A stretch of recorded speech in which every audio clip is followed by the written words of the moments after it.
buenas noches a todos. Hola Pablo, bienvenido. ¿Cómo estás? Bien, Gracias por bien, un venir. gusto.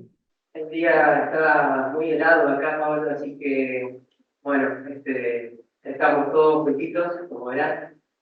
Voy a hacer una introducción que tengo de tu biografía, breve para que te conozcan las personas que todavía no te vieron. Entonces, Pablo es un miembro de la Sociedad Teosófica, nacido en Río Cuarto, en Argentina, y es miembro de la Sociedad Teosófica desde 1996. Después de 9 años de estar miembro en Argentina, él se fue a la India, y permaneció en la India en realidad por 2 años trabajando en los archivos durante la presidencia de la Ciudad Unida.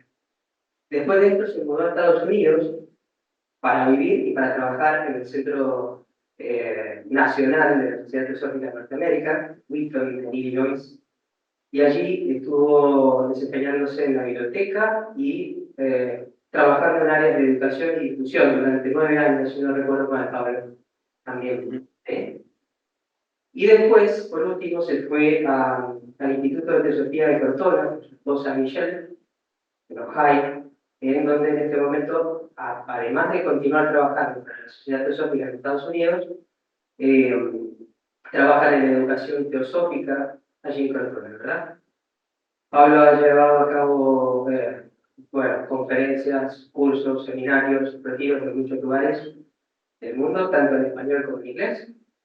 Él es microbiólogo y tiene un doctorado en ciencias biológicas y es autor de varios libros, de los cuales varios de ustedes deben estar al tanto, pero voy a nombrar algunos para que tengan una idea. Las 7 dimensiones del ser, evolución de la conciencia superior, introducción a la doctrina secreta, y el último que me han pasado es enseñanzas de H.P. Blavatsky sobre la práctica teosófica. ¿Es así, Pablo? ¿Sí? Sí, ese es un pequeño libro, es una transcripción de la conferencia, una conferencia que di en Inglaterra de esta serie de conferencias, que le llaman las conferencias Blavatsky, que se están dando de hace más de 100 años. Y bueno, lo que presenté ahí está publicado en este librito. Buenísimo. Bueno, y si no entiendo mal, son libros que se pueden comprar y cuando se compran aquí en Argentina, el dinero se transfiere a la sociedad teosófica, ¿verdad? ¿Es así? Sí, sí, sí, eso es para ir para la Sociedad Teosófica en Argentina. Ok. Bueno, la modalidad va a ser, Pablo va a dar su conferencia, su charla, y al final les damos la palabra a ustedes por si quieren hacer alguna consulta, pregunta, comentario. Y bueno, la charla, perdón, se está grabando, no es transmitida en simultáneo, pero se sube dentro de un tiempito al canal oficial de YouTube de la sociedad. Así que bueno, bienvenido otra vez, Pablo, vamos a apagar las luces para que se vea bien y te dejamos con la gente. Gracias. Bueno, muchas gracias y muchas gracias por invitarme y gracias por venir. Sé que ahí en Argentina está muy frío esta noche, así que bueno, doble esfuerzo y ya que estamos, feliz 25 de mayo. Lo que vamos a ver hoy, el título, es una charla que presenté también en inglés, pero el título en inglés no quedaba muy bien en español, aunque es más descriptivo lo que voy a compartir con ustedes. El verdadero título sería Realizando la naturaleza del ser no descendido. Y esto viene a colación de algo que Plotino menciona, que les voy a leer una cita. Para los que no lo conocen, Plotino fue un filósofo neoplatónico. Los neoplatónicos seguían la filosofía de Platón y de Pitágoras. Entonces decía que los neoplatónicos eran este grupo de filósofos que estudiaban las enseñanzas de Platón, de Pitágoras, pero también les interesaban las enseñanzas de otras tradiciones. Y de hecho, Blavatsky dice que la sociedad teosófica es una continuación de lo que los neoplatónicos hacían. Entonces, el título de la charla era sobre el ser no descendido, porque Plotino dice esto en uno de sus escritos. Si me permiten expresar con más claridad mis convicciones en contra de las opiniones de otros, ni siquiera nuestra propia alma se sumerge en su totalidad en el cuerpo, sino que siempre hay una parte de ella en el mundo inteligible. Entonces él está diciendo aquí, yo sé que lo que voy a decir ahora está en contra de las opiniones de la mayoría de la gente en esta tradición, pero él dice, hay una parte de nuestra alma que no desciende en el cuerpo, que permanece siempre por fuera, por así decirlo, en el mundo inteligible. En la filosofía platónica y neoplatónica, el mundo inteligible es lo que en la teosofía llamamos la mente superior, el plano mental superior. Es el mundo donde están las ideas eternas no solamente como ideas, sino como el molde de lo que se manifiesta en el plano físico. Es como el arquetipo, es como el ideal, que es la raíz de toda manifestación en el plano físico. Entonces, esta idea que él está postulando aquí, en realidad fue desarrollada mucho en la tradición teosófica, desde la fundación de la Sociedad Teosófica. Hubo otros filósofos que también sugirieron algo parecido, como Plutarco. Plutarco también decía que el alma tenía distintas partes y que entraba en distintas partes del cuerpo. Había una parte del alma que era la fuente de los deseos y de las emociones y se anclaba en la parte del sistema digestivo, digamos, etcétera, pero que la parte racional del alma estaba en la cabeza y la parte más elevada de esa parte racional estaba por fuera del ser humano. Esto no se debería tomar en términos espaciales, es algo más metafórico en cierto sentido, aunque tiene algunos fundamentos esotéricos, porque en la parte superior de la cabeza hay un centro importante que es el que se mantiene en comunicación con el alma. Blavatsky habla de esto en sus instrucciones esotéricas, pero de todos modos en la visión teosófica eh, tenemos distintas dimensiones y el alma, el cuerpo físico nuestro está dentro de la esfera de acción del alma, digamos. Entonces, en realidad uno no es que puede posicionar el alma en alguna parte del cuerpo, no, pero la idea de que el alma no está dentro del cuerpo es importante por las razones que vamos a ver a continuación. Entonces, esta idea que Plotino, digamos, tímidamente propone, como decía, fue desarrollada en la literatura teosófica en detalle, y el alma, esta parte del alma que no está en el cuerpo, es lo que le llamamos en la tradición teosófica el ego superior.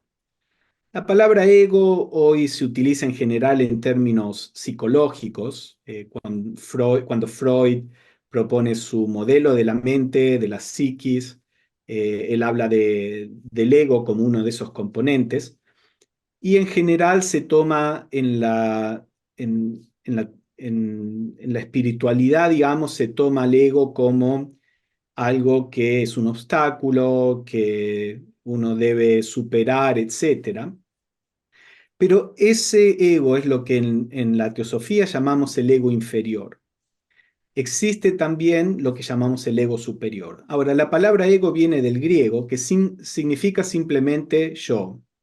Entonces, lo que estamos diciendo es que hay un yo inferior y un yo superior. Cuando la literatura o cuando los teósofos al comienzo de la sociedad teosófica usaron la palabra ego, la psicología moderna todavía no se había desarrollado, esto fue antes de Freud, etc. Entonces, cuando hablamos del ego superior, no lo conecten con la idea común del ego, Eso sería el ego inferior o el ego personal. Este ego superior es un sentido de yoidad espiritual, un sentido de yoidad que tiene todas las cualidades de las virtudes que típicamente se mencionan en la espiritualidad. Un sentido de unidad, de amor, de paz, armonía, etcétera, como vamos a ver. Entonces, vamos a explorar un poco qué es este ego superior, qué es lo que le podemos llamar el alma humana, el alma que reencarna. Comencemos, voy a presentar citas de distintos autores teosóficos. Comencemos con Blavatsky, que fue una de las fundadoras de la Sociedad Teosófica. Y en estas citas ella describe que este ego superior, el alma humana, digamos, es la verdadera individualidad o el hombre divino. Por supuesto, cuando ella dice hombre, no se refiere al hombre o mujer. Esto fue escrito a fines del siglo XIX.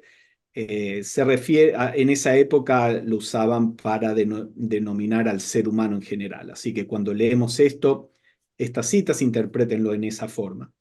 Entonces, esta alma no descendida, como le diría Plotino, es la verdadera individualidad o el hombre divino. Es ese ego, ese cuerpo causal que se proyecta sobre cada personalidad. Esta idea de cuerpo causal es también importante tenerla en cuenta. La idea es que el alma tiene su propio cuerpo. Plotino decía, el cuerpo del alma es una esfera perfecta. Si saben algo de platonismo, sabrán que en la tradición platónica, esferas, círculos representan lo divino y todo lo que sea propiamente divino tiene que ser esférico, digamos.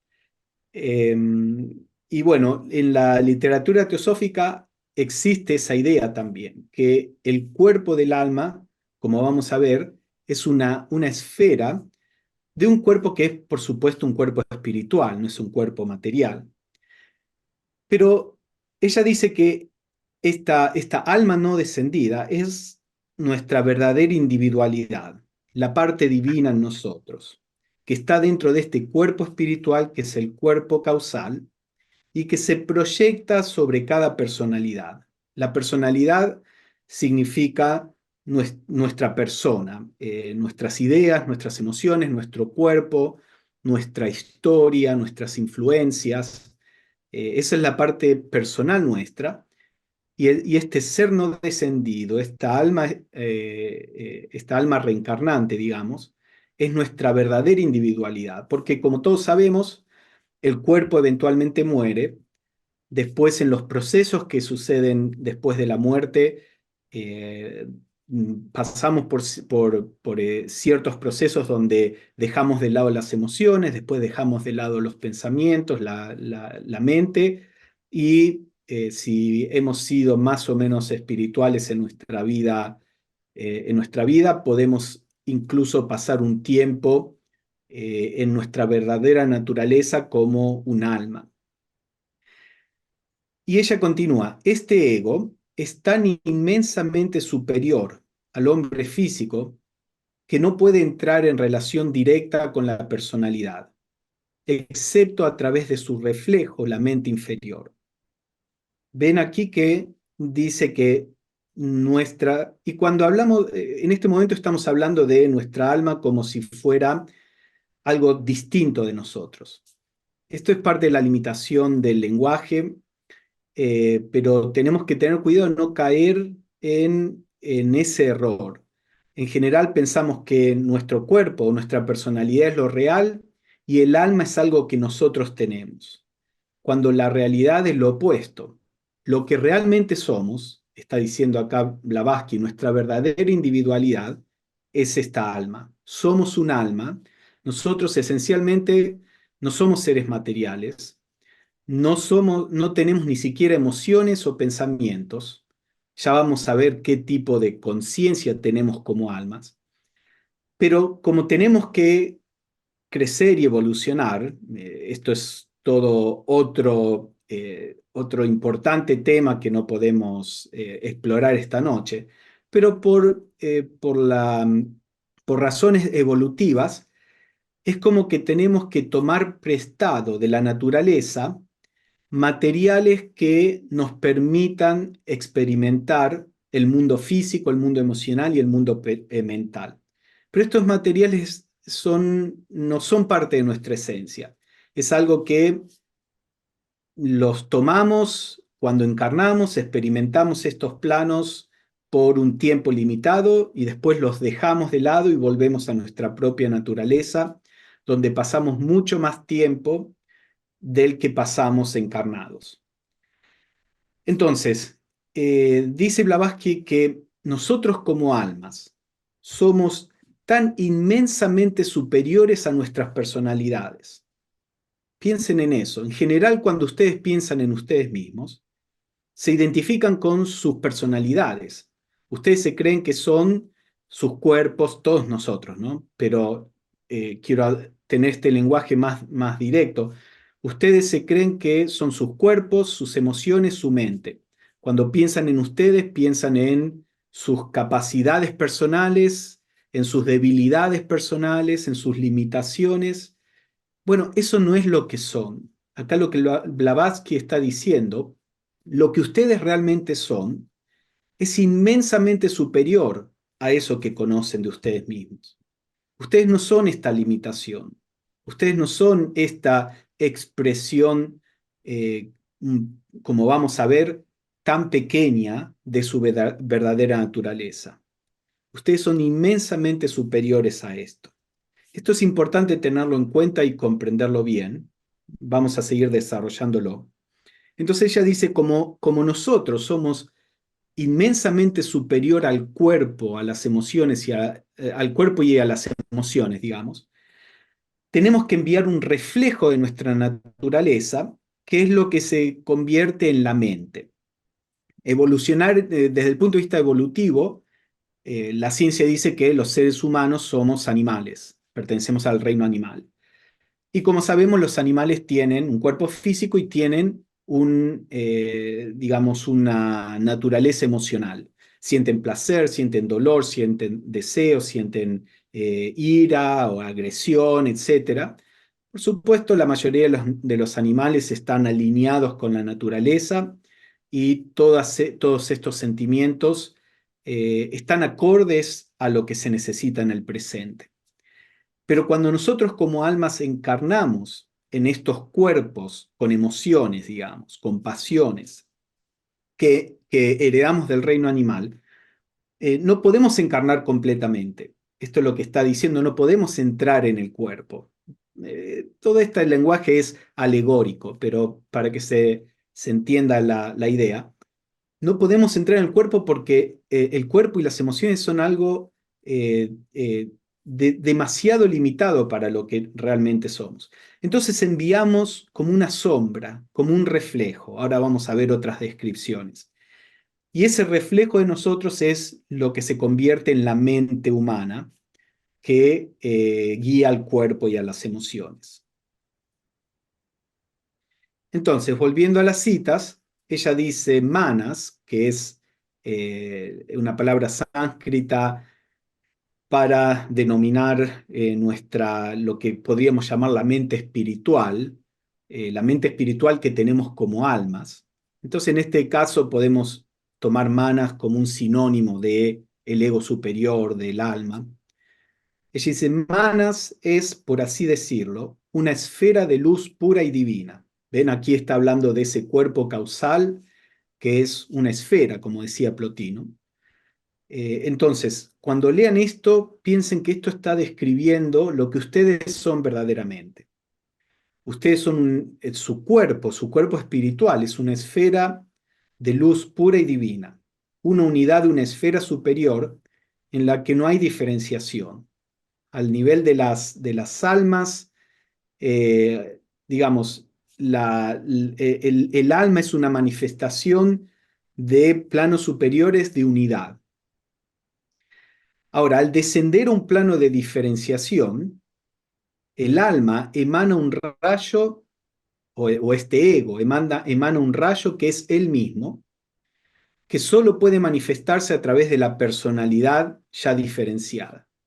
Este rayo es el manas inferior o la mente inferior, lo que llamamos la mente común, no la mente espiritual del alma, mientras que la esfera de luz divina es un Kumara en su propio plano.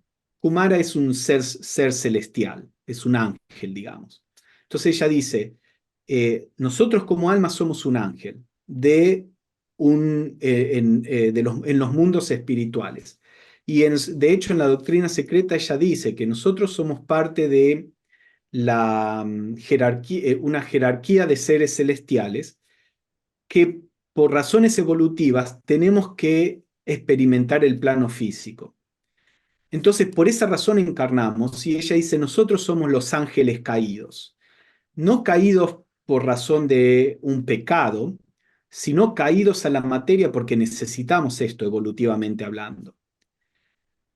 Por eso ella dice que esta esfera de luz divina es un kumara, un ser espiritual en su propio plano, es el ego superior o manas superior, el manas propiamente dicho.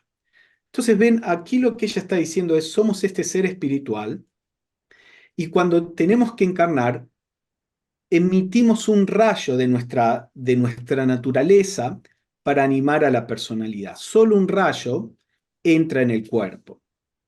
Entonces esto es más o menos lo que Plotino estaba diciendo. Hay toda una parte de nosotros mismos que permanece no descendida, que permanece en los planos espirituales. De nuevo, esta idea de ascender, descender es alegórica. Nosotros como ser espiritual estamos interpenetrando el cuerpo físico. Pero la mayoría de nuestra conciencia, como vamos a ver, este rayo es algo muy pequeño. La mayoría de nuestra conciencia permanece espiritual, permanece como esta alma más allá del cuerpo, más allá del plano físico.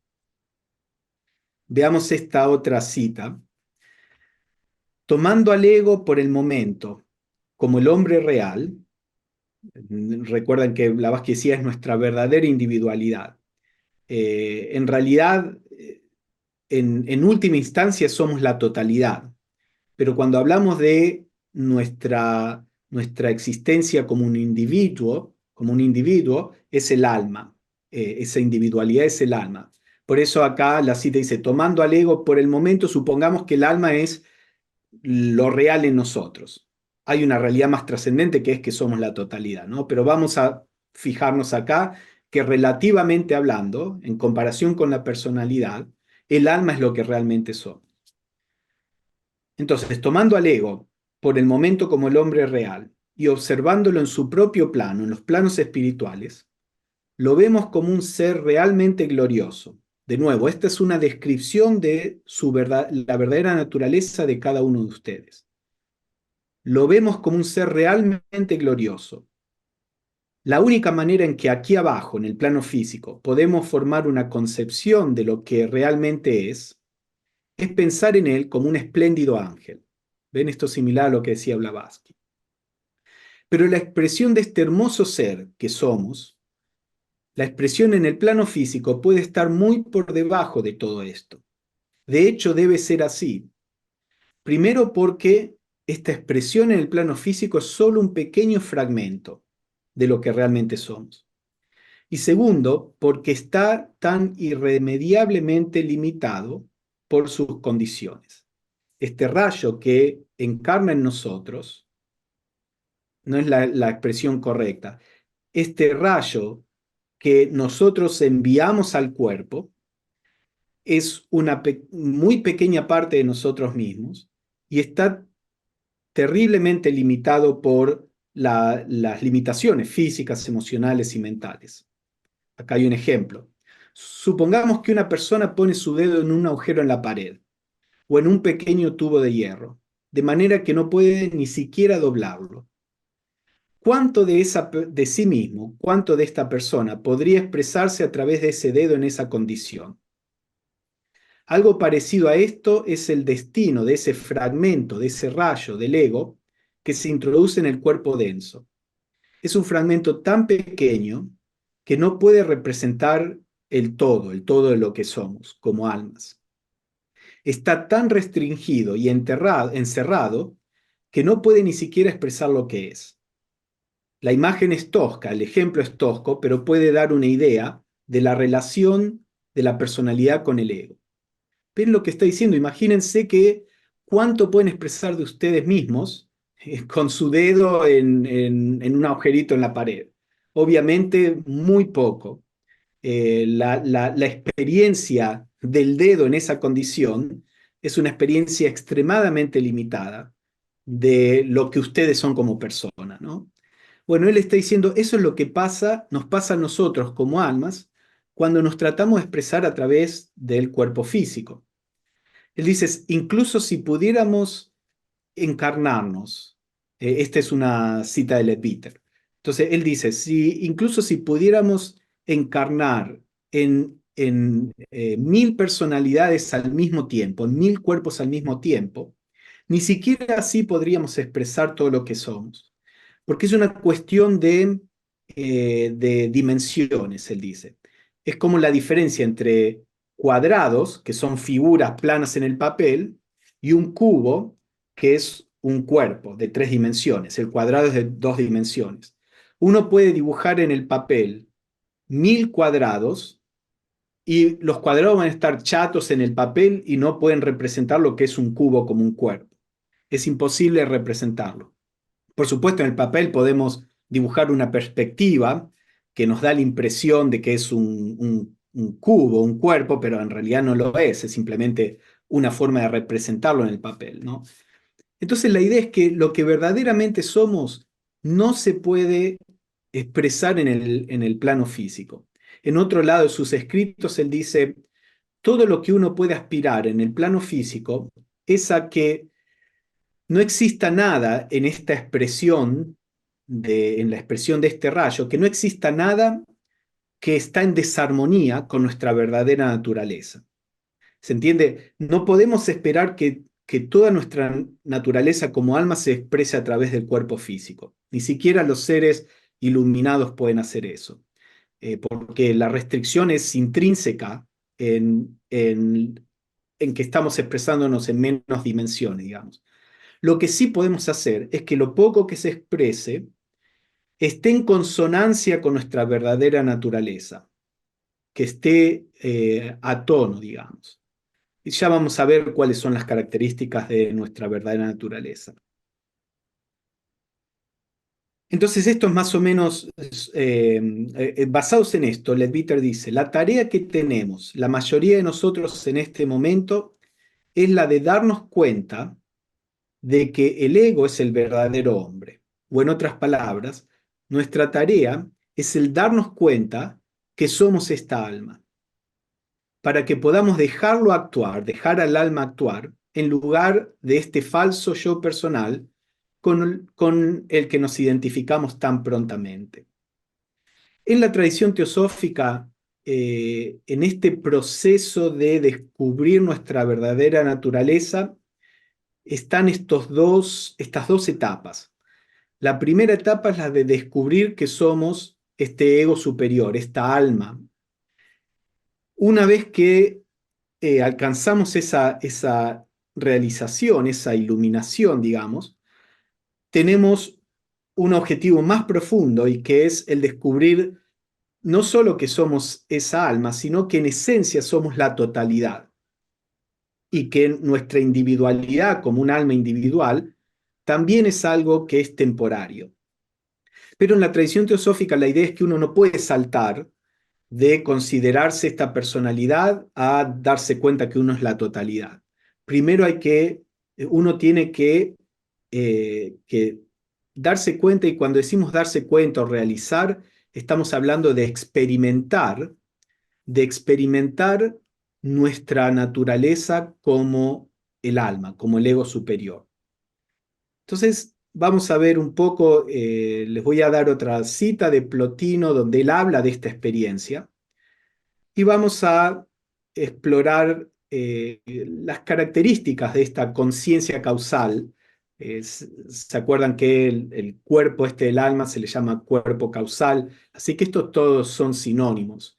conciencia causal es la conciencia del alma, la conciencia del ego superior. Plotino dice, a menudo despierto de mi cuerpo a mi verdadero ser, como que en el cuerpo él está dormido y se despierta su verdadero ser. Y disfruto de una visión de maravillosa belleza. Es entonces que soy parte de un reino más noble, viviendo una vida de perfecta actividad unido con lo divino.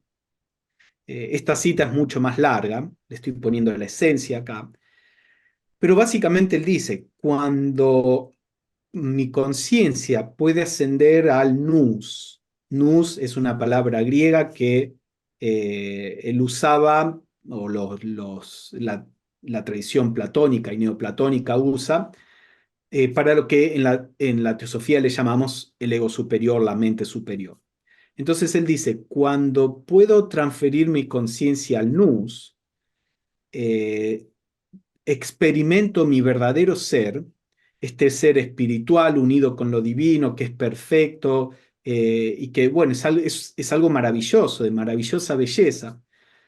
Y él escribe, y después en algún momento empiezo a descender al cuerpo de nuevo, desciendo a la mente, empiezo a descender a los pensamientos y eventualmente al cuerpo, y me pregunto, ¿cómo descendí? ¿Por qué descendí de nuevo al cuerpo?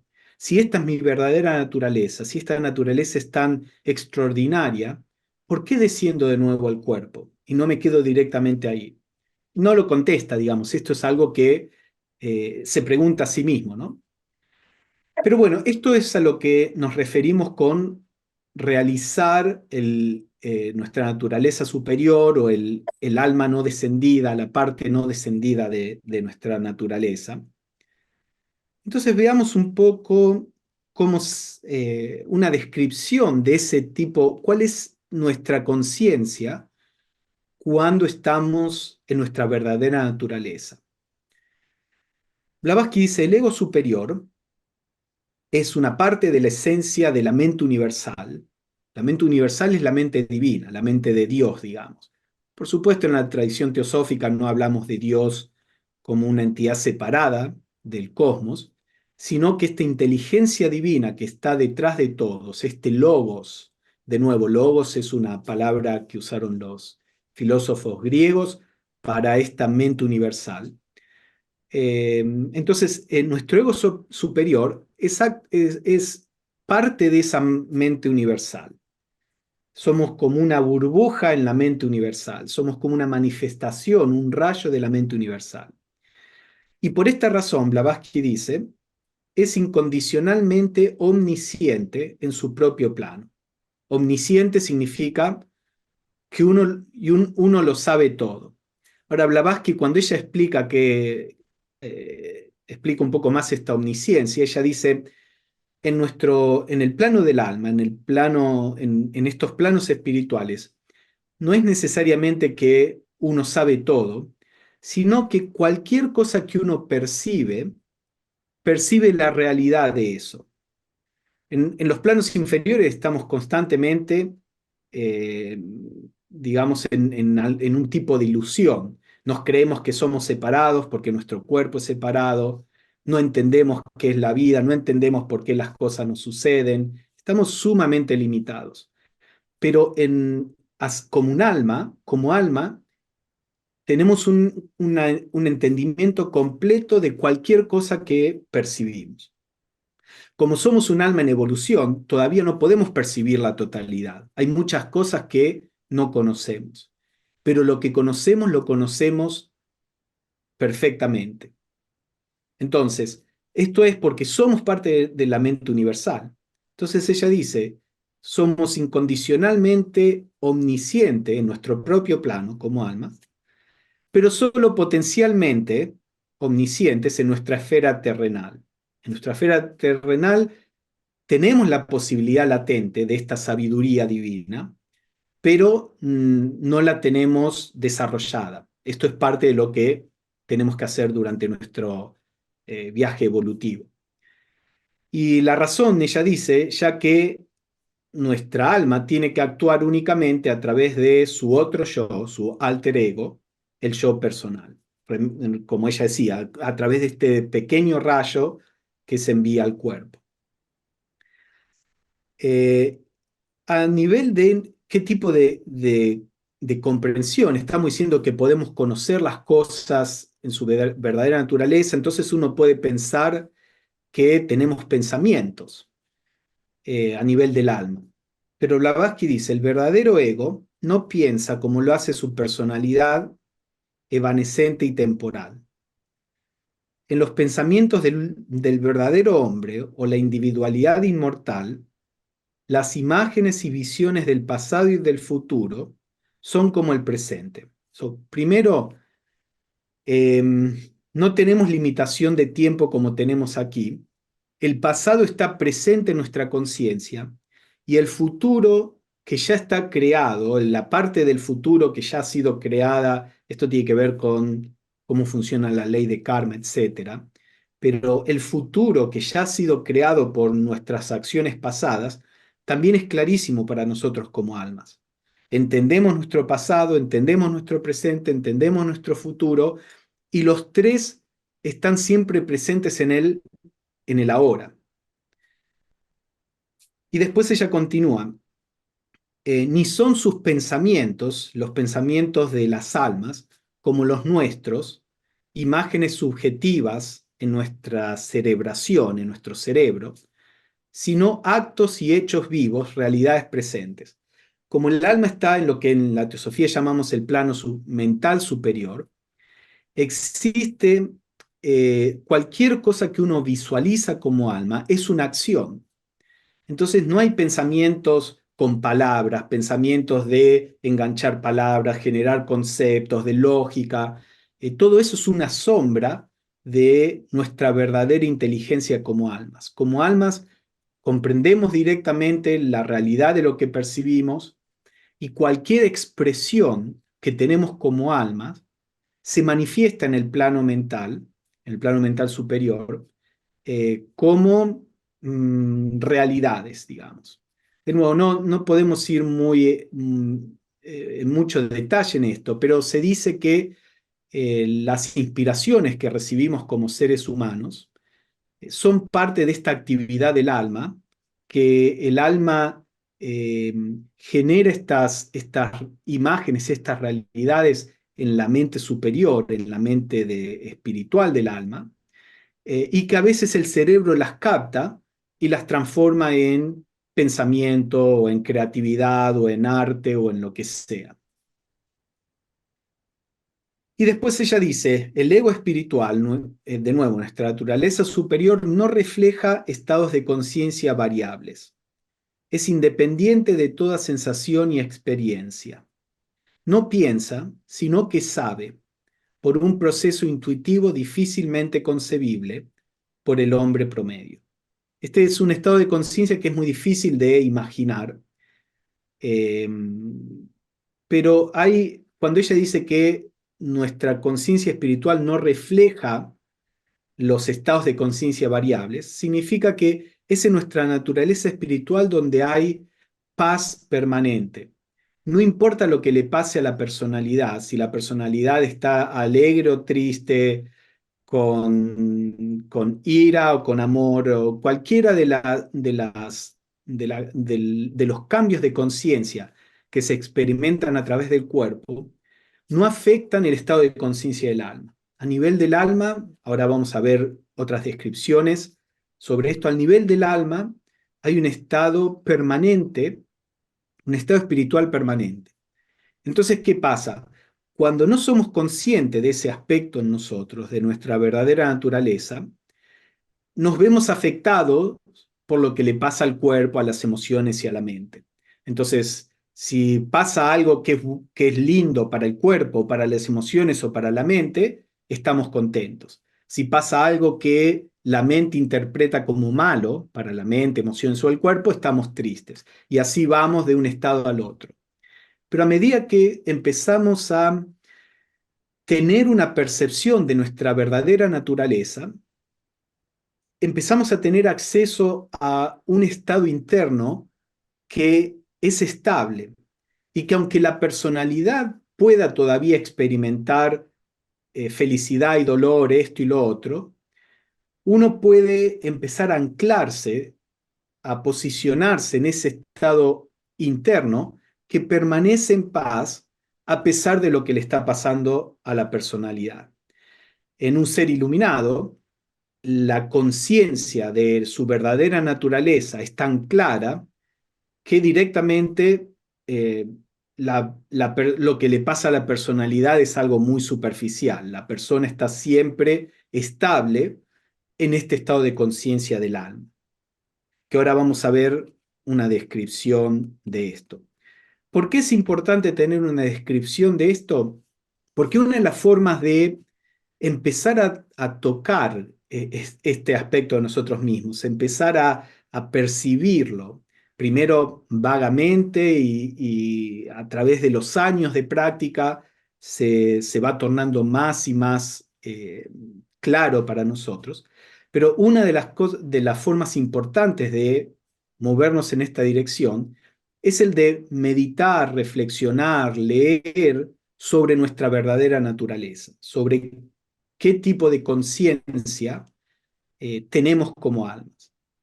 Entonces acá hay otra cita. La conciencia causal es una conciencia supramental, como decíamos, más allá del pensamiento, más allá de las emociones como las entendemos.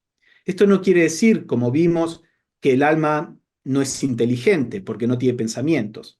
Al contrario, tiene una inteligencia mucho más profunda, una inteligencia que es intrínseca al alma. El alma también está más allá de las emociones, pero esto no quiere decir que el alma sea fría, que no tenga un componente, digamos, no tenemos una palabra para eso, pero que no tenga un componente emocional. No existen estas emociones que van y vienen, pero el estado en que el alma está es un estado que aquí abajo lo describimos como amor, compasión, unidad, paz, armonía, etcétera. Entonces, nuestra verdadera naturaleza está más allá de las emociones y los pensamientos. Emociones y pensamientos son una sombra. Recuerden que hay solo un rayo, un pequeño rayo del alma expresándose en el cuerpo. Así que los pensamientos y las emociones son esta muy limitada expresión de nuestra verdadera conciencia como almas. Entonces, volvamos a la cita. La conciencia causal es una conciencia supramental. Es una existencia libre de pensamientos donde hay una percepción perpetua de la verdad. Recuerdan, Blavatsky decía esta omnisciencia. Una comprensión perfecta de todo lo que se percibe. Acá estamos describiendo lo que ustedes son verdaderamente. Ahora pueden que estén identificados con su cuerpo, sus emociones, su mente, pero esto va a ser abandonado y lo que va a quedar de ustedes es lo que ustedes verdaderamente son, que es el alma. Y aunque en este momento pueden estar tan identificados con su personalidad, todos lo estamos, ¿no? De creer esto es lo que yo soy, en una encarnación pasada nos identificamos del mismo modo con otra personalidad, que esa personalidad tal vez tenía el sexo opuesto al que tenemos ahora, había nacido en otro continente, tenía otras creencias, hablaba otro idioma, y en ese momento nos creíamos que nosotros éramos ese personaje. Ahora nos creemos que somos este personaje. En la próxima encarnación puede que nos creamos que somos el próximo personaje. La verdad es que no somos ninguno de estos. Estos personajes, les digo personajes porque es un poco así. En las distintas encarnaciones venimos e interpretamos un personaje en una historia. Y la idea de ese personaje es que aprendamos a través de ese personaje ciertas cosas. Pero el problema es que cuando interpretamos el personaje nos olvidamos de nuestra verdadera naturaleza. Es como un actor que está interpretando a una persona que lo están persiguiendo porque robó algo y el actor se olvida de que él es un actor y que su verdadera vida está más allá de ese rol y se cree ahora que está siendo perseguido por la policía y que si lo agarran va a pasar su vida en la cárcel, etcétera. Imagínense el estado de conciencia del actor, cuál sería, si de pronto se olvida quién es él y se cree todo lo que está pasando en la película, digamos. Bueno, eso es lo que nos pasa a nosotros. Eso no quiere decir que este personaje no sea importante, que las experiencias de esta vida no sean importantes. Hay una razón por la cual enviamos un rayo de nosotros mismos para obtener estas experiencias. Pero si nos olvidamos de nuestra verdadera naturaleza, este rol se convierte en algo que puede ser muy opresivo y producir todas las experiencias de dolor que conocemos aquí abajo. En cambio, si pudiéramos interpretar este rol, manteniendo en nuestra mente que somos un ser espiritual, eterno, unido con todo, etcétera, etcétera, pueden imaginar qué diferente experimentaríamos la vida, ¿no? Con qué diferencia. Entonces, volvamos a la cita. En el segundo párrafo dice, la conciencia causal reside en un estado de unidad, identidad de no distinción. Hay muy poco sentido del yo. Todavía hay un sentido del yo, como le decíamos, ese yo superior, pero es un yo que no es separado, que no es egoísta, que no es exclusivo. Es un yo que entiende la conexión con todo. Así que es un yo santificado, digamos. Existen aspectos más profundos de nuestra naturaleza, donde incluso ese sentido de yo se reemplaza por un sentido de ser la totalidad. Yo expliqué todo esto más en profundidad, la parte teórica detrás de esto en el libro Evolución de la Conciencia Superior. Pero acá vamos a focalizarnos en el impacto práctico de por qué instructores espirituales han hablado de esto. Entonces, la tercera parte, párrafo de la cita dice, las limitaciones del espacio y el tiempo no pueden existir. No hay distancia, no hay movimiento de aquí para allá. No hay aparición ni desaparición, principio ni fin. Todo está aquí, todo es ahora. En los planos espirituales, estamos en contacto constante con todas las almas con las que tenemos una relación de amor. No importa si el cuerpo de una persona está en Australia, el otro en Argentina, el otro en Estados Unidos. No hay geografía al nivel de los planos espirituales. No existe separación de espacio. Lo que hace que estemos juntos es afinidad, es amor. Entonces, como almas, estamos siempre experimentando una profunda unidad con todos los que amamos, todo y todos los que amamos. Sea que el cuerpo de una persona esté vivo o muerto, el alma permanece del mismo modo. Estamos siempre en contacto con el alma de las personas, independientemente de que esa alma esté encarnada o haya enviado este rayo a un cuerpo o no. Entonces, Jeffrey Hodgson, que es el autor de esta cita, continúa. En la conciencia causal no tienes forma. Eres un centro de radiación en un océano de hermosa luz infinita. Él se está focalizando en la conciencia. Tenemos este cuerpo causal que es esférico, pero en realidad este cuerpo no limita muy poco la conciencia. Entonces, como conciencia podemos estar en todas partes, o esa es la experiencia que tenemos. Y como conciencia somos simplemente un foco de luz. Él dice, no tenemos forma, somos un foco de luz. Al no tener un cuerpo que cuidar, mantener u operar, hay un enorme sentido de ligereza, de liviandad y de libertad. De nuevo, hay un cuerpo causal, y Hodgson habla muchas veces del cuerpo causal.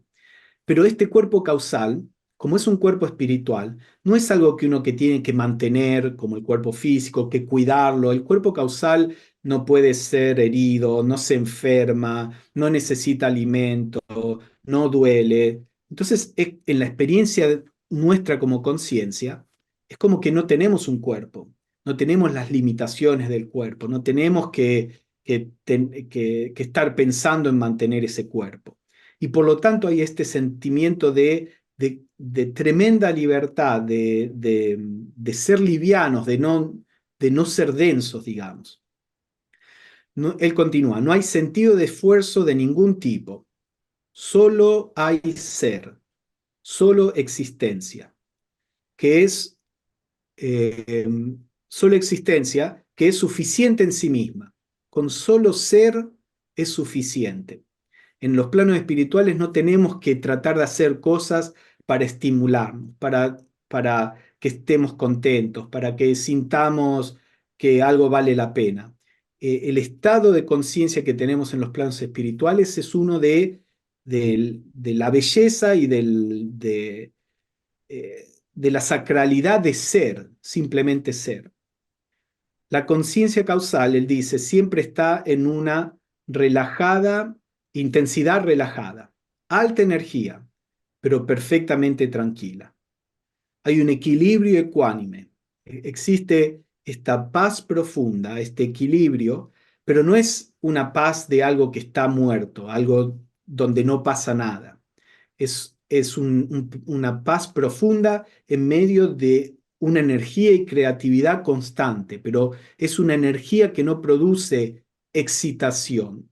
Es una energía y una actividad que produce profunda paz y equilibrio. Está rodeada de una quietud dinámica y descansada, una completa tranquilidad más allá del dominio de los opuestos y que nunca puede ser perturbada. Hay una dicha no racional, no emocional, más allá de las emociones y de los pensamientos, una dicha intensa pero serena para la cual no hay palabras.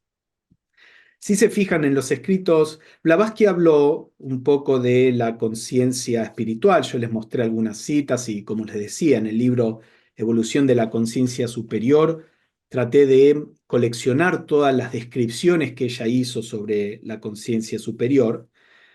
Eh, pero después autores, después de Blavatsky, tuvieron como más tiempo porque Blavatsky tenía que sentar las bases de la filosofía teosófica. Ella fue el primer teósofo, digamos, transmitiendo estas ideas desde que se fundó la Sociedad Teosófica.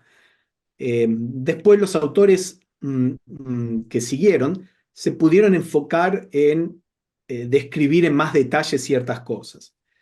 Entonces, bueno, encontramos bastante más sobre esto en Leadbeater y en Hodgson. Jeffrey Hodgson escribió un montón, escribió largamente sobre las características de nuestra conciencia causal. Entonces, como dice él en la próxima cita, él dice, medita, contempla, retira los pensamientos diariamente de este mundo externo y fantasioso de cosas cambiantes y fíjalos en las verdades eternas que residen dentro. Busca, encuentra, llega a conocer poco a poco esa luz divina, esa chispa que es el verdadero ser. Invócala hacia la mente y el cerebro. Responderá, y poco a poco, si procedemos con paciencia, llegaremos a conocer nuestro verdadero hogar. Es decir, meditando, reflexionando, leyendo, estudiando, discutiendo en el sentido de compartiendo ideas con otros sobre nuestra naturaleza, nuestra verdadera naturaleza, es el modo en que empezamos a tener la posibilidad de experimentarla en cierto grado.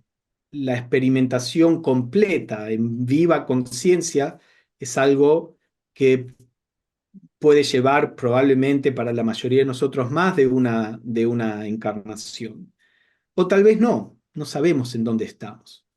Pero más allá de eso, eh, en el proceso vamos acercándonos cada vez más y cada acercamiento hace que uno retenga, incluso inconscientemente, que uno retenga un sentido de lo que en realidad somos, que eso nos sostiene en la vida donde tenemos que enfrentarnos a tantas circunstancias. Las personas que tienen una profunda paz interior, una paz que es verdadera, la tienen porque están en contacto en cierta medida con su verdadera naturaleza. No es el resultado de meramente conocimientos, no es el resultado de nada externo. Esa verdadera paz interior es el resultado de estar en contacto con nuestra naturaleza interna. por supuesto, conocimiento, en meditación, actos de servicio donde tratamos de focalizarnos en el todo y no solamente en las necesidades de la personalidad. Todas estas cosas ayudan a que descubramos poco a poco nuestra naturaleza divina. Y para terminar, les quería dar un ejemplo de cómo Blavatsky propone que trabajemos para comprender nuestra naturaleza superior. Hay un diagrama de meditación que ella le dio a un estudiante de ella, que es mucho más que un diagrama de meditación. No es solamente meditación, involucra meditación, pero es también una forma de vida. Y uno puede trabajar con esto en el modo en que les voy a mostrar, que es un poco distinto de cómo por ahí en general se lo trabaja, porque esta forma de trabajarlo nos ayuda a focalizarnos en descubrir nuestra naturaleza divina. El diagrama empieza con un ejercicio de meditación. Ella dice, primero concibe la unidad mediante la expansión en el espacio y la infinitud en el tiempo. Cuando meditamos en estar en todo el espacio y el tiempo, un poco empezamos a enseñarle al cerebro incluso a tratar de romper ese hábito que tenemos de identificarnos con lo limitado. Entonces, en este tipo de meditaciones empezamos a cambiar la configuración del cerebro para que pueda empezar a concebir, a percibir que en realidad existimos más allá del espacio y el tiempo. Y después ella dice, y luego medita lógica y consistentemente sobre esto en referencia a los estados de conciencia que atravesamos en la vida. ¿Cómo enfrentan las cosas de su vida? ¿Cómo enfrentarían si ustedes saben que son eternos, que existen en todo el espacio, que no hay separación, que no hay en su verdadera naturaleza no existe un sentido de estar aislado, de estar solo, no existe conflicto, etcétera, etcétera? Pero después lo que es interesante en conexión con este tema que les estoy proponiendo, ella propone en este diagrama ciertas adquisiciones, le llama, ciertas cosas que tenemos que tratar de adquirir en nuestra conciencia y ciertas deprivaciones, ciertas cosas que tenemos que soltar, que tenemos que dejar de lado en nuestra conciencia. Entonces hay 3 adquisiciones y después 5 deprivaciones. Ahora, yo les voy a presentar acá porque si uno ve, las adquisiciones están describiendo nuestra conciencia como un ser espiritual, como el alma no descendida. Y las deprivaciones están describiendo nuestra conciencia errónea cuando creemos que somos solo el cuerpo. Entonces uno las puede poner una al lado de la otra para ver qué es lo que tiene que estimular en uno y qué es lo que tiene que dejar de lado. Entonces la primera, ella dice, el estado normal de nuestra conciencia durante el día debe ser moldeado y la primera adquisición es presencia perpetua en la imaginación en todo espacio y tiempo.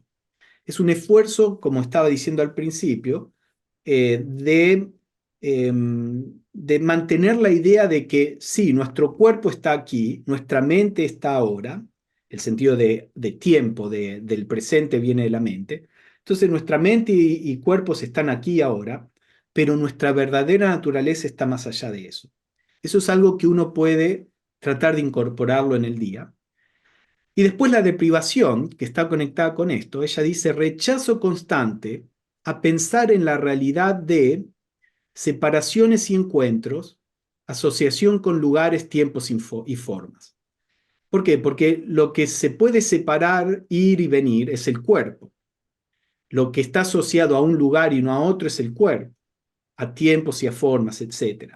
Entonces ella está tratando de decir, practiquen el enfatizar más en cómo ven el mundo, el aspecto espiritual de ustedes, que está más allá del tiempo y el espacio, y traten de desenfatizar la percepción que viene del cuerpo, que está limitado al espacio. Entonces, esta es una de las características que vimos en descripciones de la conciencia superior. Después hay otra. Ella dice, el estado normal de nuestra conciencia debe ser moldeado por la segunda adquisición, intento continuo de una actitud mental hacia todas las cosas existentes que no es ni amor, ni odio, ni indiferencia. Cuando ella dice amor y odio, no se está refiriendo al amor verdadero espiritual, está diciendo como lo que me gusta y lo que no me gusta, de cosas que nos atraen y cosas que nos repelen. Entonces, ella dice, uno debería siempre tratar de mantener una actitud mental que no es de, esto me gusta o esta persona me gusta, entonces yo le voy a hacer favores, esta persona no me gusta, entonces le voy a serruchar el piso para que la persona que me gusta pueda estar en ese lugar. Por ejemplo, muchas veces actuamos basados en lo que nos gusta o no nos gusta. Entonces ella dice, traten de relacionarse con todo sin estar influenciados por sus gustos y disgustos, o por la indiferencia, porque uno puede, es muy fácil el tornarse indiferente, es decir, nada me gusta, nada me disgusta, porque uno está como muerto internamente, está indiferente. Ella dice, no, eso tampoco es. Lo que queda cuando uno se relaciona con alguien sin estar condicionado por gustos, disgustos, sino para decir lo opuesto, o indiferencia, es simplemente una atención presente ahí. Estoy atento al presente, y objetivamente me relaciono con el presente. Ella continúa, por supuesto, en la actividad externa uno tiene que ser diferente a las distintas personas. Uno no puede tratar a un niño como uno trata al adulto. Entonces, externamente tiene que relacionarse distinto.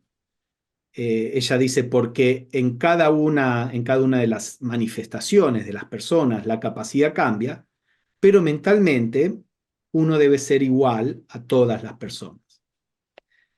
Y después, la contraparte es un rechazo constante a pensar en la realidad de la distinción entre amigo y enemigo.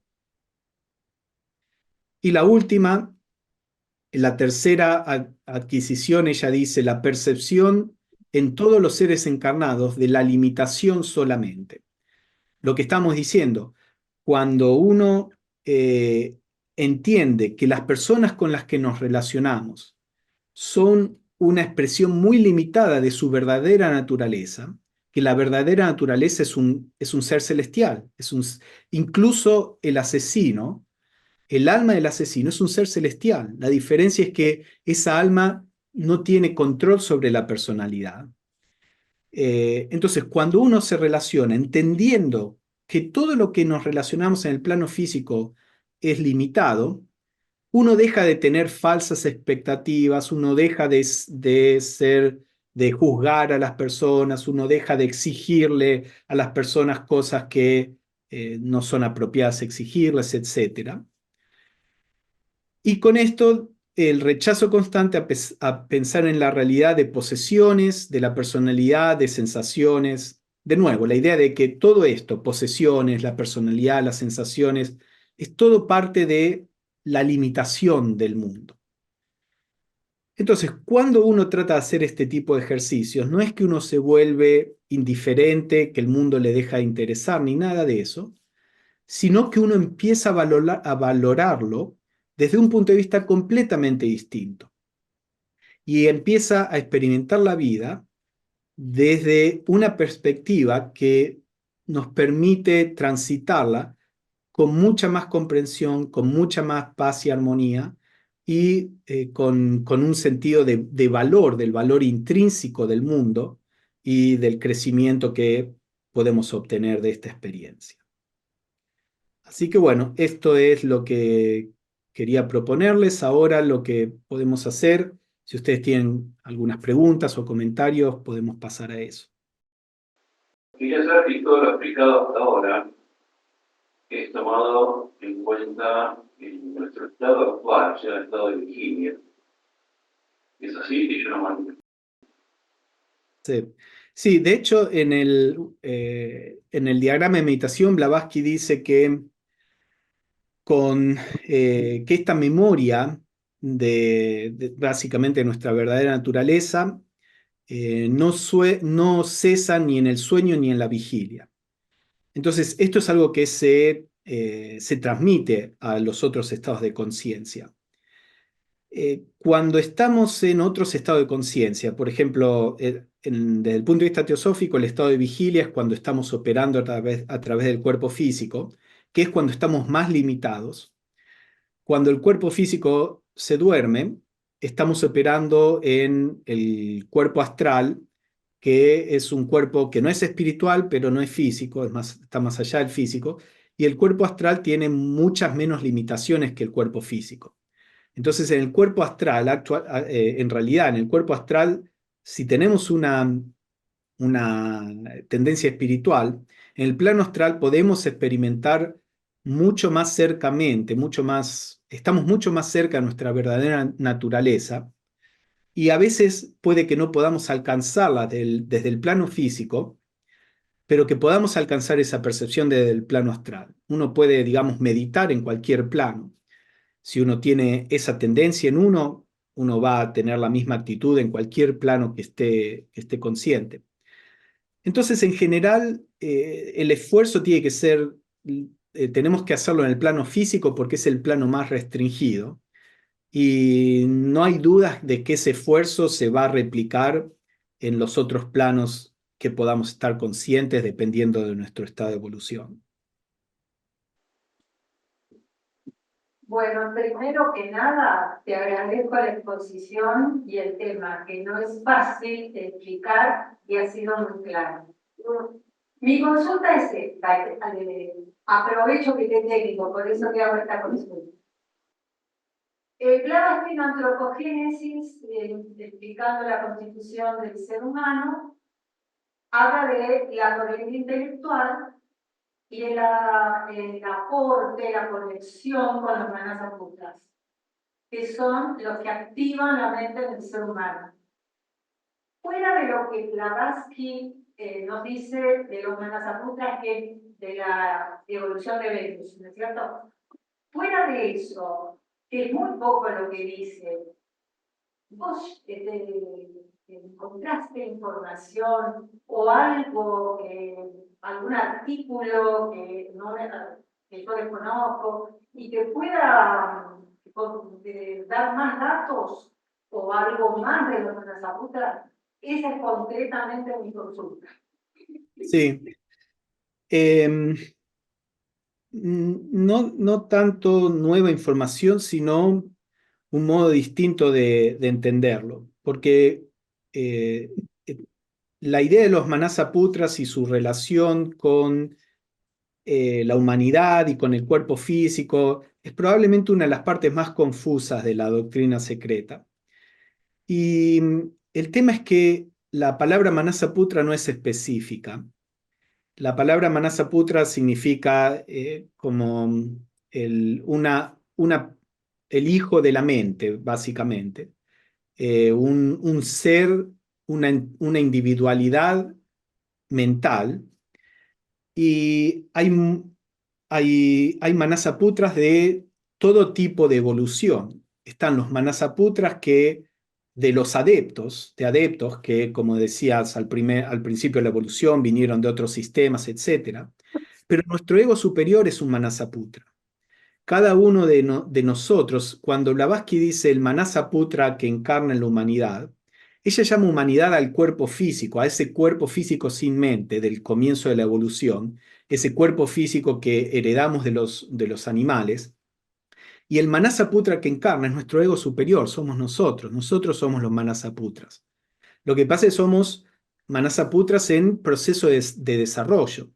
Entonces hay dos tipos de Manasaputras. Están los Manasaputras que ya están pasaron por la evolución humana y por lo tanto están ayudando a la evolución intelectual de la humanidad.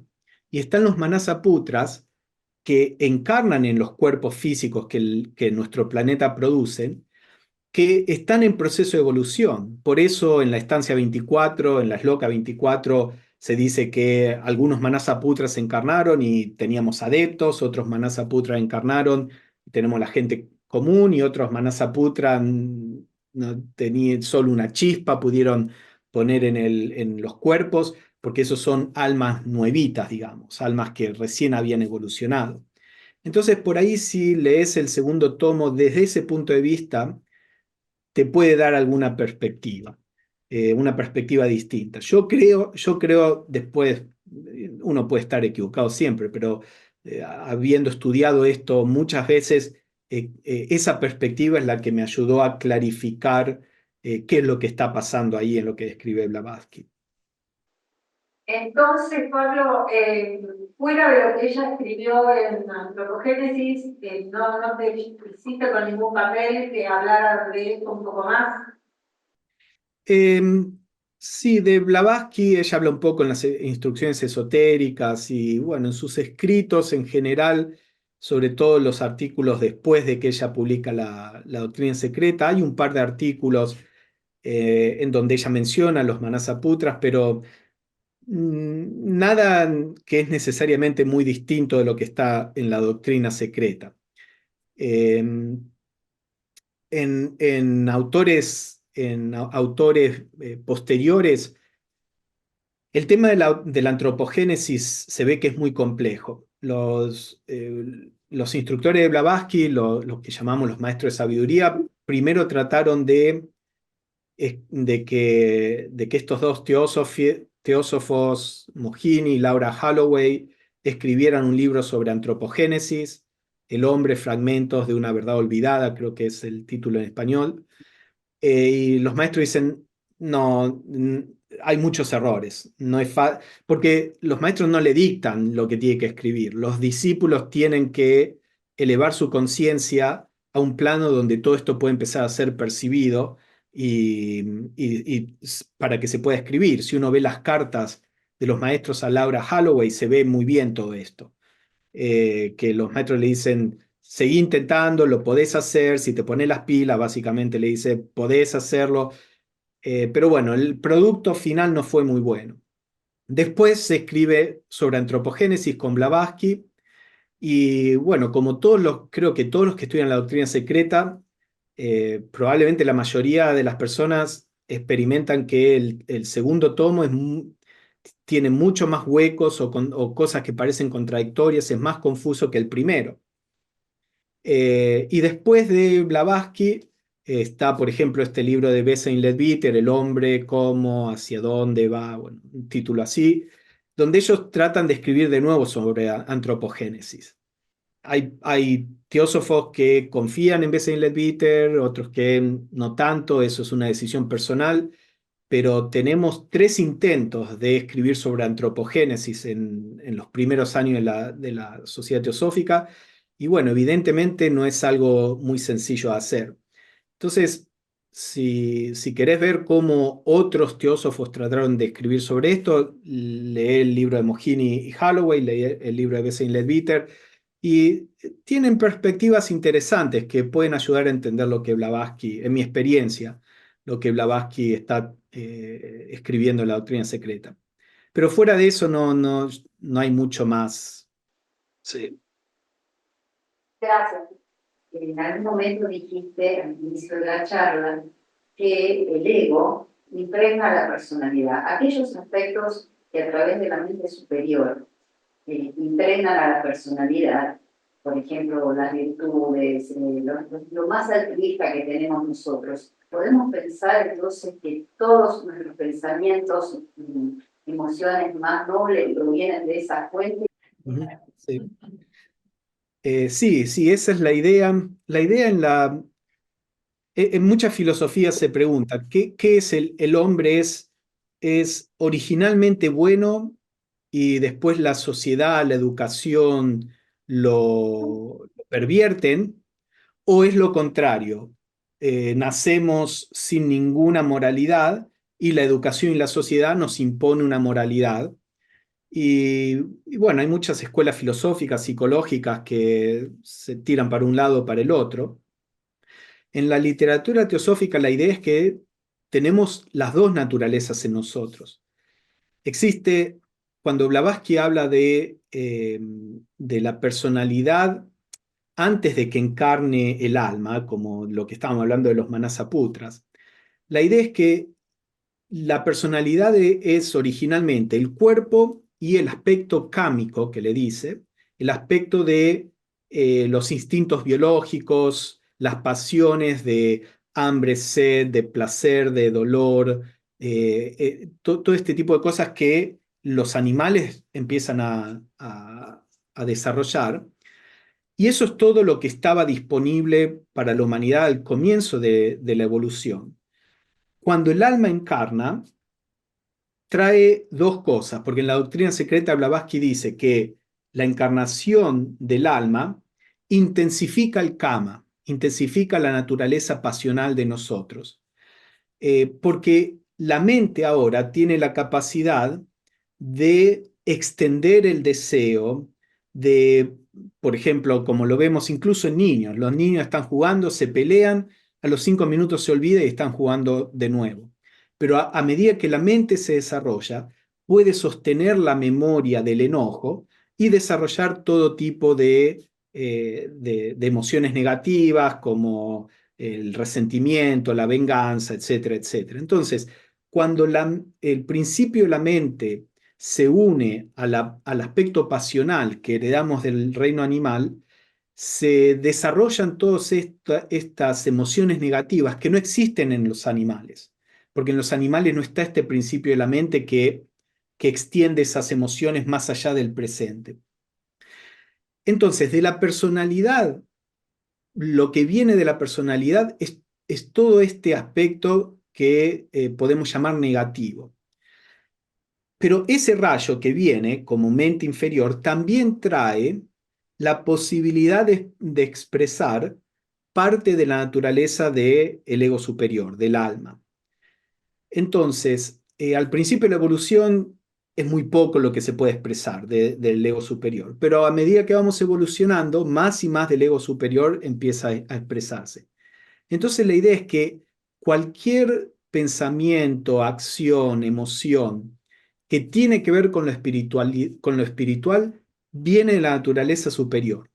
Nada en la personalidad tiende a lo espiritual. No porque sea mala la personalidad, sino porque la personalidad, digamos, sacando la parte espiritual de la mente inferior, ¿no? La personalidad de por sí está interesada en la supervivencia del cuerpo y del yo separado. Entonces, el hecho de que estemos aquí, por ejemplo, asistiendo a esta charla, significa que el alma ya está siendo capaz de impresionar el cerebro, ¿viste? de guiar al cuerpo físico, porque ninguna aspiración espiritual puede venir de la personalidad. Ahora, acá hay un poco es algo sutil, porque, por ejemplo, la creencia religiosa, si la creencia religiosa está basada en el miedo, entonces esa actitud religiosa puede que venga a la personalidad, porque el miedo es parte de la personalidad. Pero si nuestra espiritualidad no viene del miedo, entonces esa espiritualidad viene de la mente superior. ¿Se entiende? Entonces, cualquier cosa que tiene que ver con miedo o con buscar un beneficio personal o con placer, dolor, con atracción y lo opuesto, todo eso es parte de la personalidad incrementada por la mente inferior. Pero toda virtud verdadera viene del alma. Y eso es importante saberlo, porque a veces uno piensa que el alma es algo, o el ser superior es algo que está muy allá, pero no, no, para nada. Cualquier cosa buena que hay en nosotros es un signo de la victoria del alma para expresarse en nuestra conciencia personal. Hola Pablo, buenas noches, gracias. Hola. Y hablamos de meditación, de Blavatsky, así como está presentado, tengo la sensación como que se está trabajando simultáneamente con los dos niveles, ¿no? El nivel inferior de la persona y el ego. ¿Es así? como se trabaja en el diagrama, esa es una pregunta así va, y viene otra. Así, trabajándolo así, ¿hay una respuesta más efectiva de parte del ser superior cuando uno trabaja simultáneamente los dos niveles? En realidad no sabemos cómo Blavatsky esperaba que trabajemos con el diagrama, porque no hay explicación sobre el diagrama. Esto, al parecer, vino a través de una charla personal que ella tuvo con uno de sus estudiantes, E.T. Sturdy es el nombre, y él se quedó con eso privadamente para su propia práctica, y antes de morir se lo envió a Christmas Humphreys, que era un teósofo importante que publicó el Compendio de la Doctrina Secreta, y Humphreys lo publicó muchos años después de que Blavatsky haya muerto. Entonces no sabemos qué es lo que ella o cómo ella interpretaba que esto se podía trabajar. Lo cual es bueno porque uno tiene que experimentar y ver de qué modo le sirve. Hay muchas formas, uno tiene que ser creativo, muchas formas de trabajar sobre esto.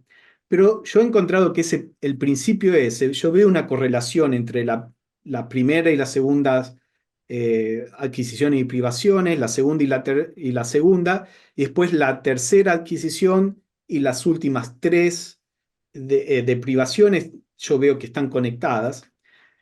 Y cuando uno medita, eso nos ayuda a hacer este tipo de meditación, porque uno puede decir, bueno, yo siento que estoy aquí, porque en este momento estoy operando a través del cuerpo físico y siento que estoy sentado aquí, en este punto y no en otro. Y obviamente mi cerebro está consciente de lo que sucede acá y no de lo que está sucediendo en la sala de al lado. Eso es verdad a nivel del cuerpo físico, pero esto es el resultado de una limitación que el cuerpo impone en mi verdadera conciencia. Entonces, teniendo esto en cuenta, puedo comenzar a tratar de percibir el hecho de que si no fuera por este cuerpo que me está limitando, en realidad yo estoy en todo el espacio y el tiempo, estoy más allá del espacio y del tiempo. Entonces uno puede empezar a hacer este tipo, por ejemplo, si uno medita en las cualidades de nuestra conciencia superior, uno puede decir, como ser inferior me puedo sentir separado porque mi conciencia está limitada por el cuerpo y estoy separado de otras personas. Pero como ser espiritual, estoy en contacto con todas las personas que amo. Después, como ser inferior, como la personalidad, puede que, no sé, que sienta tristeza. Pero como como un ser espiritual, no puedo estar triste, porque como un alma estoy en un estado en donde estoy con todas las almas que amo. No tengo problemas de supervivencia, no tengo un cuerpo que pueda doler o que no, no tengo confusión. Entonces, obviamente, como un alma, no puedo estar triste. Si yo tuviera conciencia de lo que soy como alma, no habría lugar para la tristeza, por ejemplo. Entonces es como que uno puede ir meditando viendo estos contrastes. Hodgson hace mucho de estos contrastes en sus escritos. El yo inferior siente esto, siente oscuridad. Bueno, como alma no existe la oscuridad, ni física, digamos, ni objetivamente, porque es un plano de luz, ni mentalmente, porque todo lo que percibimos lo entendemos. Entonces, yo creo que este tipo de contraste es útil en nuestra meditación. Y si realmente entendemos, lo que uno tiene que hacer es realmente entender lo que significa ser un alma. Imagínense ustedes ahora que tienen un cuerpo que nunca va a morir. Tienen un cuerpo que no se puede enfermar. Tienen un cuerpo que nunca duele. Tienen un cuerpo que nunca tiene hambre o sed, que siempre está satisfecho. Tiene un cuerpo que no los separa o limita de otros, este cuerpo puede estar en cualquier lugar con cualquier persona. Si ustedes tratan de imaginar cómo sería esa experiencia, bueno, esa es la experiencia en nuestro cuerpo causal, como un alma. Entonces uno se empieza a dar cuenta que en esa condición no puede haber nada excepto lo que se describe: armonía, paz, alegría, estabilidad, etcétera, etcétera. Entonces yo creo que trabajando con el diagrama de meditación en ese modo es útil. Ella tomó 3 aspectos. Ustedes pueden hacer su propio diagrama. A veces en clases que he dado sobre el diagrama, le digo a los alumnos, ¿cómo se dice? Estudiantes, digamos, le digo, diagramen su propio diagrama de meditación. Piensen en algunas de las cualidades de su yo personal que son una fuente de problema, y piensen en la cualidad del alma que niega esos problemas, digamos, la cualidad del alma que si tuviéramos una experiencia de eso, resolvería el problema. Y mediten sobre eso, mediten sobre esa cualidad del alma. Lo que pasa es que cuando miro la parte inferior, veo ahí las cosas funcionando, pero cuando voy a pensar en lo superior, es intelectual. Sí, Hodgson siempre decía, y esto es algo que, digamos, en la poca medida en que lo he podido experimentar, yo acuerdo completamente.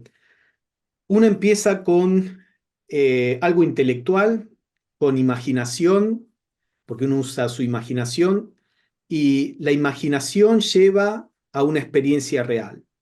Lo que comienza como algo intelectual y como una imaginación se va transformando con la práctica en una experiencia real. Entonces, uno empieza con esto porque a lo que nos referimos con que es algo intelectual es que no lo sentimos. Pero las emociones y los sentimientos tampoco son una estampa de lo que es verdadero. Muchas veces sentimos cosas que no tienen nada que ver con lo real. Entonces, el hecho de que no sintamos algo en lo que estamos pensando no significa que lo que estamos pensando no es verdadero. Ahora, a medida que vamos pensando en eso, esto es algo, por ejemplo, en un diálogo de Platón, él habla de un tipo de meditación como estas sobre el amor. Y él dice, contemplando el amor y la belleza, digamos. La escalera del amor, le dicen a veces, a esa parte del diálogo. Entonces, uno empieza contemplando, por ejemplo, la belleza en una persona física. Y después contempla la idea de que hay muchas personas físicas que son bellas. Entonces hay una belleza que está más allá de cualquier forma en particular. Después uno empieza a contemplar la belleza moral de una persona, que la persona puede no ser físicamente bella, pero podemos reconocer la belleza de la moralidad de una persona. Después uno sigue ascendiendo en la contemplación, hay ideas, entendimientos que son bellos. Estos conceptos que estamos hablando por ahí, tal vez a ustedes tienen este sentido. Esto es un concepto bellísimo, aunque sea un concepto, pero hay una belleza en esto. Entonces él dice, entonces contemplamos ahora la belleza de los conceptos. Y ascendiendo de este modo, llegamos en algún momento a la contemplación de la belleza en sí misma, del arquetipo de la belleza, él diría. Cuando podemos contemplar el arquetipo de la belleza, entonces es como que uno realiza, uno tiene una iluminación en conexión con la belleza, y uno deja de depender, él dice, de cualquier belleza externa. Uno no necesita estar atraído a nada externo porque uno está en contacto constante con la fuente de belleza. Entonces, este proceso de contemplación que puede ser meramente intelectual, si uno lo hace de un modo digamos, sincero, nos lleva eventualmente a elevar nuestra conciencia a la mente superior, y ahí es donde uno empieza a experimentar, no la totalidad en este caso del alma, de nuestra conciencia superior, pero uno empieza a sentir como realidad lo que al principio son solo ideas. Por supuesto, hay otras líneas de meditación que son más devocionales y son basadas más en emociones. Eso también es una línea básica, válida. Pero yo diría, no te preocupes de que al principio sea intelectual. La imaginación lleva a la realización de lo que uno está meditando. Hola, buenas noches. Yo más que nada tenía una duda, cómo aunar, ¿no?, el estudio, la lectura, con la meditación. ¿Cómo hago que tenga que ver o en qué meditar? ¿Hay alguna meditación teosófica o guía, digamos, hay algún texto guía, alguna meditación específica que tenga que ver con el estudio, con algún libro en particular? O el diagrama de meditación es una meditación en sí o es un esquema para que uno arme una meditación propia, porque, claro, lo que dicen estudio, meditación y servicio, pero cómo hacerlo de una manera integral que tenga todo que ver, digamos, que la meditación tenga que ver con lo que estoy leyendo. Bueno, hay muchos ejemplos de técnicas de meditación o de métodos propuestos en los libros teosóficos. No sé si todos están disponibles en español, pero muchas veces los pasamos por alto, porque no tienen el título técnica de meditación. Pero a veces uno, por ejemplo, no sé, ahora me acuerdo, Besant escribe, creo que es en la Sabiduría Antigua, no, o en un estudio en la conciencia. Entonces empieza a hablar básicamente de una meditación en donde uno empieza a reflexionar sobre cuál es nuestra naturaleza esencial en términos de qué es lo permanente y qué es lo impermanente en nosotros. Y ella describe en palabras un proceso que es el proceso meditativo que uno haría si uno trata de trabajar sobre esto. Después, por ejemplo, Hodgson tiene un método de meditación bien delineado como método en un librito que se llama Un yoga de luz, donde él da un método para desidentificarse del cuerpo físico, emocional, mental, identificarse con la conciencia superior. Pero básicamente, más allá de los métodos, la mejor forma de meditar es como vos estás diciendo, lo que uno está estudiando. El estudio, si se queda solo en estudio, es muy poco lo que aporta a nivel de realización. Ahora, sin el estudio es muy difícil el meditar. Si uno no sabe cuáles son las cualidades de la naturaleza superior, uno no puede meditar sobre eso.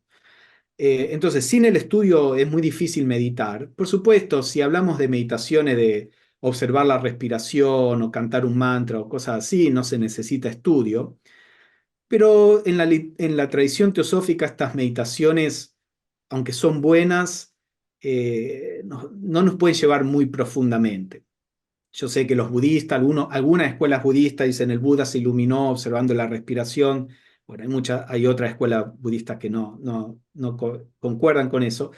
Pero en general la idea en la tradición teosófica es que técnicas mecánicas nos pueden llevar solo hasta cierto punto. Uno siempre tiene, todo esto es sobre el darse cuenta de la realidad de algo y por lo tanto uno tiene que aplicar su propia creatividad, inteligencia, etc. Entonces lo que uno tiene que hacer es simplemente empezar a meditar sobre lo que estudia. En el libro Introducción a la Doctrina Secreta, si seguramente lo tienen ahí en la librería, vayan y fíjense en la tercera parte del libro, tiene 3 partes. Al final doy varias meditaciones basados en los conceptos de la doctrina secreta, como una meditación guiada, pensá en esto, después en esto, considera esto, etcétera, que son simplemente ejemplos de, por ejemplo, cómo yo medito sobre esos conceptos. Y cuando los leen se van a dar cuenta que, digamos, no es nada del otro mundo, es simplemente el meditar sobre lo que uno estudia. Así que yo creo que es esencial que uno considere mucho más profundamente lo que estudia en un libro, que uno, si encuentra una parte que es inspiradora o que uno siente que hay una verdad aquí, empezar a meditar sobre ello. Y al principio puede ser un poco, puede que uno no sepa cómo hacerlo, pero una vez que le agarra la mano es muy fácil meditar sobre cualquier concepto. Por eso las meditaciones que propongo en el libro es como para que la persona tenga un sentido de, oh, ok, se puede hacer de este modo. Así que, pero más allá de eso hay técnica de meditación. Está este librito de Clara Cod, La meditación, su práctica y sus resultados. Está traducido en español y ahí van a encontrar muchas técnicas, por ejemplo. Pero bueno, básicamente uno puede meditar sobre lo que estudia. Hola, Pablo, ¿qué tal? Buenas noches. Vamos a preguntar, Pablo. Hola, ¿qué tal? ¿Qué tal? Bueno, mi pregunta era también un poco lo que preguntaba Mercedes sobre el esquema de meditación. Ya que no dejó Blavatsky muchas más especificaciones sobre eso. Y la gran pregunta creo que es a qué se refiere cuando diferencia con identificación y sin identificación. Yo pienso, y me dirás qué tan acercado o lejano estoy, que bueno, sin identificación, por ahí es más fácil hacernos una idea a lo que se refiere, ¿no? Es separarnos de tiempo, de espacio, de la mente, de nuestros sentimientos, emociones, sexo, persona, etc. Desidentificarnos de absolutamente todo. Ahora, con identificación, yo pienso que puede ser una manera de... Somos este ego, psiquismo, ¿no? Esta personalidad. Entonces, tratar de, en conjunto, nuestro aspecto espiritual con nuestro aspecto personal, ver si mancomunadamente, en coherencia entre esas dos partes, se puede, desde esa identificación, desde, digamos, nuestro aspecto espiritual impregnando en nuestra personalidad y ahí identificados con eso, porque por algo también estamos acá, tratar de entonces meditar también desde ese lugar, digamos, en coherencia sería tal vez la mejor palabra. Uh-huh. Sí, bueno, como vos decías, no sabemos a qué se refería, porque no tenemos comentarios de ella sobre eso o de este estudiante que tomó las notas, digamos. Así que tu interpretación puede ser. Yo creo que estas cosas eh, uno se puede aproximar a esto de distintos puntos de vista. Un modo en que yo lo tomo esto y que si les interesa más en profundidad, escribí específicamente meditaciones sobre esto en el libro Evolución de la Conciencia Superior. Yo lo tomo que lo que ella dijo de con o sin identificación está relacionado a la expansión en el espacio y el tiempo. Porque ella dice, primero concebir en la imaginación, esta expansión en espacio y en tiempo, y después dice con o sin identificación. Entonces, un modo en que uno lo puede interpretar es, esta expansión uno la hace con o sin identificación. ¿Qué significa? Es decir, yo tengo esta interpretación porque en mi práctica vi que se puede hacer de dos formas y después un día trabajando en el diagrama de meditación digo, oh, tal vez es esto lo que se está refiriendo a Blavatsky. Porque cuando uno hace esta expansión en espacio y en tiempo hay dos formas de hacerlo. Uno es como que uno va haciendo, viste, se va elevando y es como un posicionarte trascendiendo la expansión que uno va viendo. Entonces uno puede pensar primero, observar la sede de la Sociedad Teosófica, donde están ustedes ahora, y como que uno la observa de arriba, y después se expanden a toda la ciudad, y después a la provincia y al país, y es como que uno está en la periferia de la esfera que se va expandiendo, y eso para mí es trabajar con la expansión sin identificación, porque uno está como por afuera. Porque después está otro modo de hacer la expansión, que es como desde adentro, como que uno está en el centro de la esfera.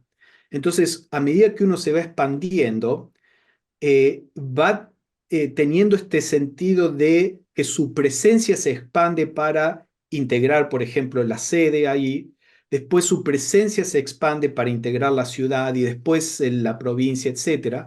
Entonces es como que uno se identifica con el espacio, es el espacio de nuestra conciencia que se va expandiendo, en vez de que sea como que uno que está arriba del espacio que se expande. Entonces, eso es como yo lo tomé, no sé si eso es lo que Blavatsky tenía en mente o no, pero sí es verdad que uno puede hacer ese ejercicio de esas dos formas. Así que, bueno, como te digo, está descrito, ahí doy los pasos de cómo uno puede hacer esta meditación en evolución de la conciencia superior y así es como lo he interpretado. Bueno, no sé si hay alguna pregunta más. Esa, por ejemplo, sería una técnica de meditación. Sí. ¿Cómo? ¿Podés repetir? O sea, por ejemplo, eso sería una técnica de meditación que uno puede practicar. Claro, claro, sí. Libro y practicar esa técnica. Probar un tiempo repetido con esa misma técnica. Exacto, exacto. Ahí, Gracias. como decía, en el libro doy pasos para seguir esa técnica de un modo o del otro, con el espacio, con el tiempo. Es difícil hacerlo al mismo tiempo, digamos, una expansión en espacio y en el tiempo.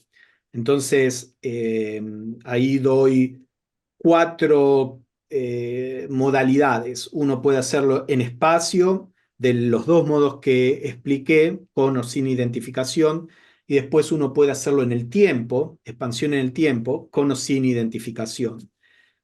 Ahí también van a ver que uno puede como visualizar todo como desde afuera, su existencia, su eternidad como desde afuera, o uno la puede visualizar como desde adentro. Entonces sí, hay 4 técnicas de meditación ahí. Clara Code, en el libro que mencioné, ella da una técnica, esa expansión como desde afuera, así que ella tiene ahí una técnica también. Y sí, en mis libros yo trato de dar, de poner ejercicios prácticos y práctica de meditación, porque sé que es una dificultad. Pero una vez que uno empieza a hacerlo, después es como que le agarra la mano y uno puede crear cualquier meditación que quiera sobre cualquier tema. En realidad no es muy difícil, es simplemente que uno tiene que empezar a hacerlo y después se da cuenta cómo proceder. Bueno, la verdad que no queremos abusar de vos, Pablo. Llevas casi 2 horas hablando. Se ve que el tema, la charla suscitó mucho interés. Y se me hace que el tema de las meditaciones y el programa de meditación invita a que, no sé, en una próxima oportunidad nos des una charla sobre eso. Quizás meditación en general con el diagrama o directamente el diagrama de meditación HPV. Pero Bueno, podemos hacer. dale, ha resultado más que interesante. Así que bueno, primero agradecerles a todos por venir esta noche. Y bueno, ahora sí, Pablo, muchísimas gracias por tomar a cargo esta actividad hoy. Sabes que sos muy bienvenido y que si llegás a pasar por Buenos Aires, nos va a encantar tenerte acá de manera presencial. ¿Cómo no? ¿Cómo no? Sí, gracias por invitarme. Siempre lindo poder verlos y compartir estas ideas tan inspiradoras con todos. Así es, bueno, muchas gracias. Gracias.